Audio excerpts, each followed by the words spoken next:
Got a question here, and of course, guys, don't forget that if we've got time for any unanswered questions, we will put those to the audience. If you've still got Slido up, add your questions in and they'll be flashed up on the screen towards the end. So welcome back to Livy, Amrit and Nikki. And I'm just going to start off with Moira. So, you know, we've looked, it was a really interesting presentation. We were looking at, you know, the analysis that you've done, the behavior analysis, barrier analysis.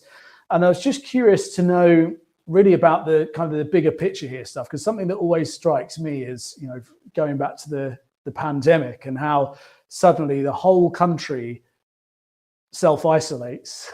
And I'm just curious to know, is it easier to achieve behavior change, which, you know, really, really disruptive and something unprecedented, but is it easier to achieve that kind of behavior change when there is a kind of bigger picture, where, you know, whether that's climate change, COVID, whatever else? And if so, how do you kind of help employees see that bigger picture? I appreciate that was an extreme example, but nonetheless. Yeah, I think it's a really good question. So I would say yes, the answer is yes, it's much easier when there's a bigger picture. We saw during COVID that the overwhelming majority of people adhered to lockdown rules, and those that didn't, it was for practical reasons. You know, for instance, they couldn't say self-isolate when they had a positive test because they were in jobs that meant they wouldn't get paid if they didn't go in. And that's why, in fact, it's another really great example of good behavioural science there, which was that, you know, the answer to that problem wasn't to have heavier hitting messaging saying you must obey the rules. The answer was to understand why aren't they adhering. And you know, the answer was because they wanted to, but they couldn't. And then go, well, how can we help? Which was the, you know, the self-isolation payments that people could claim. So yes, it's absolutely vital that you have that bigger picture. Loads of research shows, and of course COM-B shows, that if people have better knowledge and understanding, they're more likely to want to do the behavior, because if you understand something, you feel more motivated. I mean, just another example is, for instance, fire alarms. You know, when you get told, oh, don't take any of your things with you when there's a fire alarm, leave it all behind. And oftentimes people don't follow that. And I always say, well, we should be telling people, yeah, and don't run. We should be saying why. But why do you have to leave your things behind? Because once you explain to people the reason, people go, oh, okay, that makes sense. I'm happy to, generally speaking, happy to do that if there's no other barriers in the way. I think the thing with climate, so you said like COVID, like climate, bigger picture. The problem is that we don't have the same bigger picture for climate as we do for COVID. COVID was very salient, right? You had several things. One is that, you know, very tragically, we had all those news footage of people who were dying, right? And that was being beamed around the world, and people could see that, and so people understood the threat. It was very, very clear, and people understood what was causing it, right? It was the virus, okay, for most people.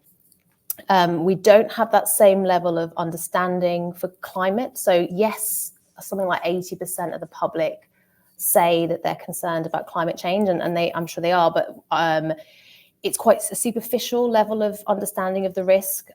So, for instance, people struggle to identify or link climate events or extreme weather events to climate change. And part of that is obviously because it's been difficult to link specific events to the trend of climate change. But also people don't understand the full extent of the risks. So, for instance, the knock-on effects on migration, food security, economic stability, etc. They don't, we haven't spoken to people about it. That's also why. So as to how to address that, what I always say is we need to do a better job of explaining that to the public, explaining the threat, but we have to be really careful because it can backfire. If you tell people about this, and of course, this is what, climate doomers talk about, right? Is, oh, it's the end of the world. People can then bury their heads in the sand and say, well, there's no point. So we must make sure that we do a very, very, very good job of working out exactly how best to communicate that message, and also how to really show people that there are solutions, right? to the problem. But we can't just do one or the other. We can't just communicate about solutions, and we can't just communicate about threat. We have to do both. Okay, brilliant. And I'm kind of going to make the question slightly different. I'd like to sort of keep with a similar theme, but Nikki, I wanted to kind of move over because there's something that struck me, kind of overlap with all of the presentations really. And it kind of, we learned from Nikki about the importance of listening and moving through that ladder. We looked at some of the barriers, some of the techniques, and then of course the framework. And there was kind of some interesting kind of threading points, I thought, within those 3 presentations. I think one thing that you mentioned there is around what people are saying, Moira, about the reasons they can't do certain action. And I think that maybe comes back to Nikki's presentation around the importance of listening and understanding. And I think a lot of the time when it comes to commuting, we're basing things on what people are telling us, how they feel. But is that always true? Are they always? And so I think for you, Nikki, I'd be interested to know, how do we get beyond what people are saying to get to the real reason, and what learnings you can kind of share with us as a former hostage negotiator, I suppose, that could help to get to the genuine reason and encourage behaviour change, particularly within a large organisation setting. Thank you. It's interesting because Maura was talking about the power of because. When you tell people reasons why something should or shouldn't happen, there's research behind it which is called the power of because. And we know that if we give people 3 to 5 less reasons why something should or shouldn't happen, it's more likely to land, not all at once, but bit by bit.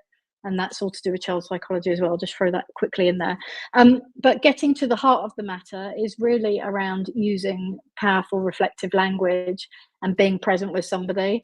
We have these very safe conversations. I call them the tip of the iceberg conversations, where you say, hey, how are you today? And you get that standard response of, oh, I'm great, thank you. How are you? How's the family? And we have that safety, and we only really explain what's going on in our lives depending on where we are on that behavioural change relationship stairway. So if I trust you, I am more likely to tell you the real reasons why I don't want to do something or I do want to do something. So it's up to us to find the way of listening and using that powerful reflection language and having those conversations to be able to listen for what's underneath the tip of the iceberg. So what the values, the beliefs are, the motivators are, what's really happening for me. Because I'll give you a stock reply of, well, I just don't like cycling. But that's not necessarily true. It might be that my brother was killed in a bicycle accident. I don't know. But that's a superficial thing. It might be I just don't like cycling, but there's generally more of a reason behind it. So listening will help us to draw out the reason behind it. But they have to trust you for them to tell you more information. Absolutely. Okay, thank you ever so much, Nikki. I think, Moira, we're going to lose you fairly soon. So if you leave during my next question, I just want to take the opportunity to say thanks again very much for being with us. I'm going to put a question over to Livy now in terms of, moving on from Nikki's point there, is around what communication techniques can organizations use to inspire behavior change. And obviously we need to, I guess, know that we're dealing with the right messaging for the right person at the right time. So how do we go about doing that? Particularly, I suppose, and what's really interesting would be really interesting for me is because a lot of people that are going to be here today are working in a large organization, 1,000+ employees. They just don't have the resource or the time to deal with people on a kind of one-to-one basis. And so anything that can be transferable to mass communication tools that can still come across as personal would be, I suppose, really useful, really interesting. So kind of both, I guess. So to the individual, but also in terms of mass communication, any tips that you can give us and our audience? So I think, as well as hearing like the why, and we have to be careful about the doomism, is also around knowing other people are taking action, because we can, if we just hear that, we've got a climate crisis and it's really bad, but it looks like no one else is taking action, people are less motivated. So what we need to do, and this is in terms of mass communication, is share stories of other people. And if we can share stories of people overcoming the barrier, then people can see themselves in that story. So Nikki has the example of the person who doesn't want to cycle for whatever reason. And if and if they can then say, well, actually, I gave it a try, I overcame this barrier, and actually I experienced this kind of benefit, then other people will might see themselves in them, and they're more likely to take action. People also have to see people like them in the communications. So thinking about who are you trying to engage, and who is going to be the trusted messenger.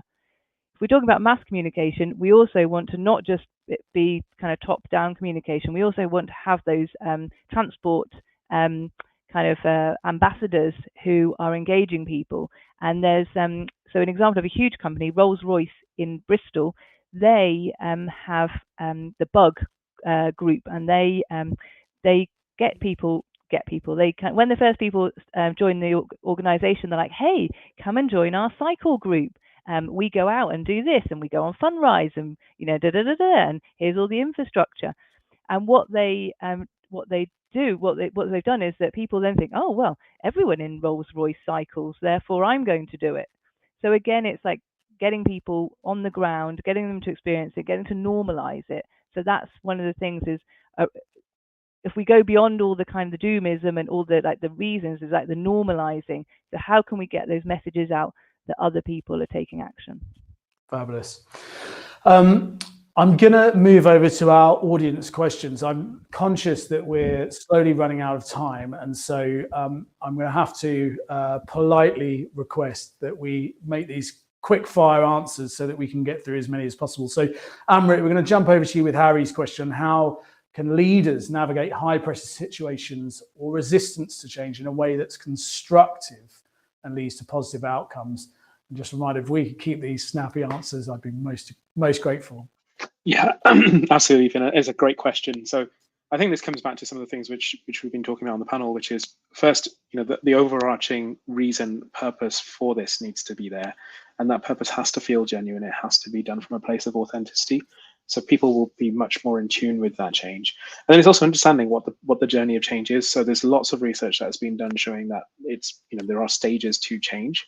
And if we can manage people and help people understand where they are on that change journey and how they're progressing through that, depending on the magnitude of change, can help get them to a place of finally integration of that change into their daily behavior.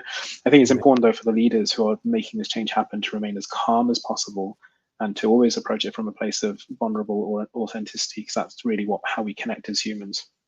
Brilliant. We're going to jump the questions around now, so there may so one won't cleanly necessarily lead into the next. But Moira, when trying to influence behaviour, Rachel Bluden is asking, what cognitive biases do you come up against, and the most and any tips to negotiate them or help limit their impact? Yeah, I'm glad someone's asked this question, because so I would say, generally speaking, the most common cognitive bias is status quo bias. So it's like it's not normalized for you, or you don't usually do it, and it isn't a habit. But what I would really say is that biases are probably playing a relatively small role in the in whether or not people engage in net zero commuting compared to the other things, like, for instance, the availability of cycling infrastructure, whether your friends and family are doing it, whether or not you have the money to buy a bike. I would look to those system factors rather than the psychological factors. I'm not suggesting that those aren't important. Like, people's preferences are probably really important. Like, what do you tend to like to do? Do you like to be outside, or would you rather be indoors? Right? Would you rather be on a train? I mean, preferences matter, but I think the big point here is I wouldn't overestimate the role of behavioural biases compared to the system. And thank you very much. I mean, I'm going to put the same. In fact, that question's gone. So we've got a new question from Thomas, which is, how do you build bridges with colleagues that are immediately turned off by any talk about sustainability, climate change, and shut down engagement immediately? And Nikki, that brings me back to the example you were giving with the young man and the baby in the car. And so perhaps a really good question to put to you, and how you perhaps approach this in a work setting. Use your strategies to approach this question in a work setting. Oh, Nikki, you're muted. Sorry about that. I call it the say what you see and say what you hear strategy. So if you notice that they immediately shut down when you talk about it, I would say that to them. And I'd say, I've just noticed every time I talk about sustainability or change, you seem to disengage in the conversation. And I wondered why that was. Thank you, Nikki. And I suppose, okay, guys, well, I've been told now we are unfortunately out of time. I could have gone on for longer there, but unfortunately we have reached the end of ZC3. I'd like to thank all of our speakers, both through the transport session, the sustainability session, and this wonderful behaviour change session.